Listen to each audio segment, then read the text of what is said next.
आज का वीडियो सभी राइटर्स के लिए बहुत इंपॉर्टेंट है। आज की वीडियो में मैं बात करूंगा राइटर्स के लिए ग्रामर के महत्व पर। ग्रामर यानी हिंदी व्याकरण रहे या फिर इंग्लिश ग्रामर रहे, दोनों टॉपिक्स पर मैं बात करूंगा। अगर आप सोच रहे हैं कि ये वीडियो फालतू है, राइटर्स के लिए काम की नहीं है, तो आप बिल्कुल गलत सोच रहे हैं, क्योंकि इस वीडियो में आपको बहुत ऐसी जानकारी मिलेगी जो कि स्क्रिप्ट राइटिंग से रिलेटेड है, आपको स्क्रिप्ट राइटिंग में काम आएगी। अगर आप नहीं देखेंगे तो उल्टा आपका लॉस है, मत देखिए। मैं आपको सजेस्ट करूंगा कि स्किप कर करके मत देखिए, पूरा वीडियो को लास्ट तक जरूर देखिए। और राइटर जो है वो कैसे अपने ग्रामर को अच्छा कर सकते हैं ये भी मैं बताऊंगा। चलिए शुरू करते हैं आज का वीडियो।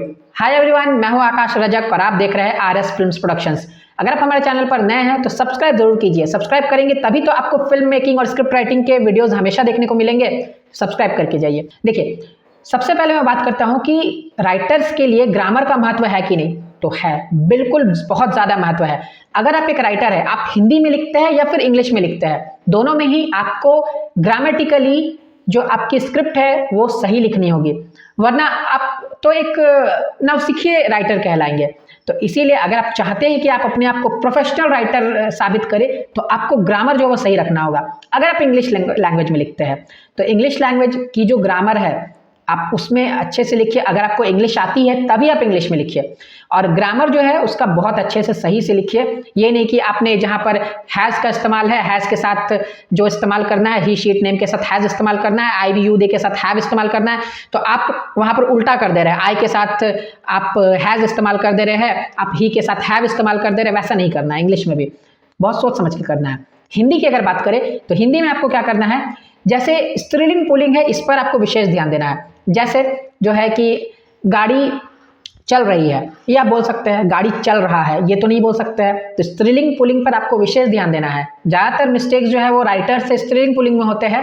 हिंदी में भी व्याकरण पर आपको ध्यान देना है। देखिए, सेंटेंसेस डायलॉग्स पर तो मैं नहीं बोलूंगा, क्योंकि डायलॉग्स को आगे पीछे भी लिखा जा सकता है। जैसे मान लीजिए कि कोई कैरेक्टर है, वो डायलॉग बोल रहा है मैं घर जा रहा हूँ, वो जरूरी नहीं कि मूवी में ऐसा ही बोलेगा, वो ऐसे भी बोल सकता है जा रहा हूँ मैं घर, ऐसे भी बोल सकता है, तो वो अलग बात है। लेकिन जो आप एक्शन का लाइन लिखते हैं उसमें ग्रामर जो है बिल्कुल सही होना चाहिए। आपकी हिंदी जो है, हिंदी में भी अगर आप लिख रहे हैं तो हिंदी व्याकरण उसमें सही होना चाहिए। अब देखिए, इतनी बात तो आपके दिमाग में समझ में आपको आ गई कि हाँ, इंग्लिश और हिंदी दोनों के ग्रामर जो है वो सही होने चाहिए। अब उसे सही कैसे किया जाए ये भी आप जान लीजिए, क्योंकि बिना जाने अगर जाएंगे तो फिर आप सही कैसे करेंगे। इसे सही करने के लिए एकमात्र उपाय मैं आप लोगों को दे करके जा रहा हूँ, जो कि बहुत ही सटीक उपाय है। इंग्लिश और हिंदी किसी भी व्याकरण को सुधारने के लिए आपको रीडिंग करनी चाहिए। बहुत ज़्यादा आप रीडिंग कीजिए। कम से कम अगर आपको करनी है ना तो आप इंग्लिश के बुक्स पढ़ लीजिए या फिर हिंदी के बुक्स पढ़ लीजिए। उससे आपको ग्रामर की अंदाज़ा मिलती जाएगी। ग्रामर का अंदाज़ा मिलते जाएगा। ग्रामर की अंदाज़ा मिलते जाएगी नहीं, ग्रामर का अंदाज़ा मिलते जाएगा। तो ये आपको करना है कि आपको रीडिंग करनी है। रीडिंग करते करते आपके दिमाग में खुद आ जाएगा कि ये कौन स्त्रीलिंग है, कौन पुल्लिंग है। देखिए, बोलने में तो आप बोल देंगे कि हाँ चलिए कहीं पर भी मुझसे स्त्रीलिंग में मिस्टेक हो गई या फिर पुल्लिंग में मिस्टेक हो गई, लेकिन जब आप लिखते हैं ना तो उसे सोच समझ के लिखिए। बोलने में तो चलिए बोलने में कुछ भी आ जाता है, लेकिन हाँ, जब आप लिखते हैं ना तो अच्छे से सटीक तरीके से लिखिए। तो आपको रीडिंग करनी है। चाहे तो आप इंग्लिश न्यूज़पेपर पढ़िए या फिर हिंदी न्यूज़पेपर पढ़िए, या फिर वो नहीं हो पाता तो आप बुक्स पढ़िए, स्टोरी बुक्स पढ़िए, इंग्लिश की, हिंदी की, नॉवेल्स पढ़िए। नॉवेल्स अगर आपको बोरिंग लगते तो स्टोरी बुक्स पढ़िए। तो ये आप कर सकते हैं। बस रीडिंग मात्र से ही आपकी ये जो मिस्टेक है ना ये सुधर जाएगी, और आपको और कुछ भी करने की जरूरत नहीं है।